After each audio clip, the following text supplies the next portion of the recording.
with border guards and stuff down there to figure out what's happening with fentanyl coming across and these Venezuelan gang members and that sort of thing. And oh, they don't exist. That's all made up. yeah, it's all made up. Sure it is. Yeah. So some on the left say that we're kidding around about it. Yeah. Well, it's not all made up, I can tell you. And for some reason, they come through Arizona more than anywhere else, apparently. But they were saying, what, you got 86,000 new IRS agents? How about border agents? And how about people that process those that are trying to get into the United States legally, so it doesn't take 7 years to get an asylum hearing or 8 years to get an asylum hearing? Let me tell you something. Our birth rate has dropped to 1.6. We need at least 2.1 to sustain our infrastructure. We need immigration in this country. I support immigration strongly, vocally. We need immigrants in this country. And if we don't want them coming in so strongly illegally, then we need to stop having a system where they have to wait 7 years to even get a hearing. Yep. We clog the system up where they can't get a hearing and then wonder why they're sneaking between ports of entry. Come on. We need to, how about taking those 86,000 agents and training them to be people that it almost sounds like Dr. Phil cares about this stuff. So we can unclog it and get it almost something reasonable. What, you expect people to sit at the border in a tent for 7 years? Yeah. Look, I agree with you wholeheartedly on that. I would do both, though. I would do the agents for the IRS and for the border. Yeah, and yes, judges. yes. We need more judges to process the asylum seekers quicker. And what's so frustrating is that issue. I mean, the last two times that issue could have been resolved. First time was in 2014 under Obama. And, congressional Republicans killed that immigration reform bill. And then the next time that happened was unfortunately during this year, right? You have Senate Republicans working with Senate Democrats. Democrats actually conceded on a lot of provisions that Republicans wanted that were far more harsh at the border. And it was going to pass, but then Republicans get a call from Trump. Trump wants to run on the immigration issue and tells them, kill the bill. And they did it. Well, have you talked to the border guards? No, I have not talked There's to a union for the border guards.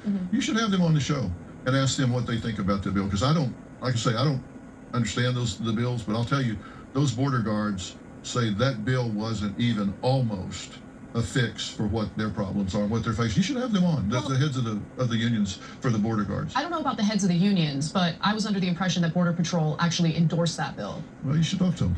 Yeah, okay. And a Republican from Oklahoma wrote that bill.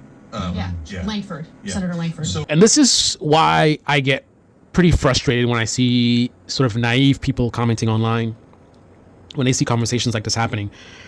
You know, both sides having a civil conversation and they're not yelling and screaming at each other. This is so great. This is awesome. I love to see it. We need more of this. I just shake my head when I read those types of comments. So naive and just disconnected from reality. This is not a good civil conversation, a productive conversation. Two people disagreeing and actually, having a good faith conversation about different ideas, right? Now, I may disagree with conservatism, but I don't have a problem with conservatism. What I have a problem with is a conservative movement, which I don't really think is really conservative. It's more anti-liberal. That's another topic, right? But Dr. Phil represents this conservative movement. Not conservatism, but the conservative movement in this country. And this is how the conservative movement in this country is very, very dishonest and bad faith. You have a bunch of fakes that will come on like Dr. Phil and be all like, try to sound reasonable. We do. I'm okay with immigrants. Yeah, we should have immigrants. But, it shouldn't take so long. But they come up with a bill to help these problems that he claims to care about. And look at how quickly he just hand waves it away. Oh, did you talk about this? Oh, they said it wasn't even enough. Let's think about the logic of this. You hear the conservative movement in this country talking about the border. We got to secure the border. Secure the border. So, if you take them at good faith, you get the impression they actually care about the border. They actually care about securing our borders and all these immigrants coming in. It's actually something that really is concerning to them, right? But if that's the case, and you come up with one of the most aggressive border security bills ever, how on earth could it be so easy to trick people like this by simply saying the bill wasn't enough? I mean, think about the idea of you're out in the desert and you're really, really dehydrated. You need water bad, right? You need water so bad your health is at serious risk, right? Someone has, 6 ounces of water, right? That's the most water you've seen on the entire trip. and they're like, we should drink this water. Another person's like, no, let's not drink that water. Let's wait until we get more water because we need more water. Look, we're really dehydrated. What are we going to do with just 6 ounces? 6 ounces is not enough. Think about how ridiculous that is. You're dying of thirst. Your health is at risk. This is something you're really serious about, that you need water. And you're going to turn away 6 ounces because it's not enough? If you really care about border security, how are you going to turn away the most aggressive border security bill just based on, oh, it's not enough? Remember now, these are the same people during the pandemic that were talking about don't let perfect be the enemy of the good, I think was what the expression was. I might have mixed that up a little bit, but I mean, let's just put your emotions aside and let's use some logic and critical thinking. In what world does it make any sense for someone who's, on one hand, concerned so much about these immigrants, we've got to get them through quicker, the process is bad, and you could come up with the most aggressive bill ever, and they're just like, oh, well, I heard that it wasn't enough. Think about the idea that you're concerned about this thing so much, but you'd rather have nothing be done to fix it than something that might not be enough. Just stop and think about that for a second. How on earth is the fact that a bill might not be enough? And I'm not even discussing whether that's actually true or not. We're not even talking about how effective the bill might have been. It could have been very effective, and they could just be lying about it, pretending like it wasn't going to do much. But if we put that aside and we assume that what they're saying is true, that they're speaking in good faith, that they looked at the bill, they actually looked at the bill, they didn't just let right-wing propagandists tell them, oh, this bill sucks, and they just like, oh, okay, those Democrats, even though it's the Republicans that wrote a lot of stuff in the bill. But anyway, if you accept that,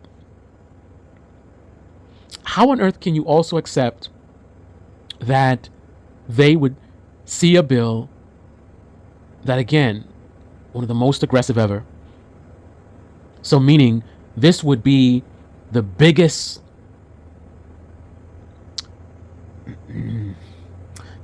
move towards solving a problem that they claim to care about. I mean, this exposes that they don't actually care about this. This is all just partisan politics. It's all just tribalism, right? You have a bunch of right-wing parasites in the media and social media who put out these talking points to a bunch of sheep who just sit there, yeah, the border, got to secure the border, open borders, yeah, the borders are open, yeah. Oh, that bill had nothing in there. Oh, that bill wasn't good enough. I mean, it just shows you, these are people that don't actually care about the stuff they're talking about. They didn't actually look at the bill, right? And even hearing that no one's challenging it. The people who try to swat down the bill, none of them, I've never seen any of them say it's not the most aggressive bill. Notice that. If you put your emotions aside, you actually listen to what people are saying and use some critical thinking, you'll see something's wrong. How come none of them who swat down this bill say, no, it's not the most aggressive bill? So even them, by their silence, are acknowledging it was one of the best bills to secure the border, which means it would have done the most to help solve these issues.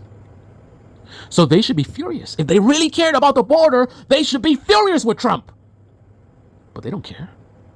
They don't care. Trump could knock down 10 outstanding border security bills, right? All they got to do is say, oh, the bill, it's a dumb bill. The bill's dumb. It has dumb stuff in there. Oh, you know what? Somewhere in the bill it says transgender something. I would love to live in a country where I could actually have differences of opinions with conservatives. They believe things should be done a certain way and I believe a different way, and we have an actual legit conversation, and maybe they can convince me of something or I can convince them of something, but that's not the country we live in, right? I don't have a disagreement with Dr. Phil. I don't have a disagreement with Ben Shapiro. I don't have a disagreement with Tim Pool, right? Because I don't even know what these people even stand for, what they really believe in, right? The stuff they say, it's this rhetoric that they use for profit, pretending to care about things they don't actually care about. So I can't have a conversation, right? This what you're watching here on the Young Turks, it's fake. This is not a civil dialogue with people with different ideologies. I don't know anything about Dr. Phil's ideology, right? I just know the talking points and rhetoric that the tribe he's in says that he's supposed to say to be profitable and successful. And it seems that he does what he's supposed to do, says what he's supposed to say. Does he believe any of this stuff? I'm sure some of it he does, but also much of it he doesn't. It's all just a con on American conservatives. American conservatives, you know, people talk about they like to be the victim. I think they are one of the biggest victim groups legitimately, but just not the way that they present.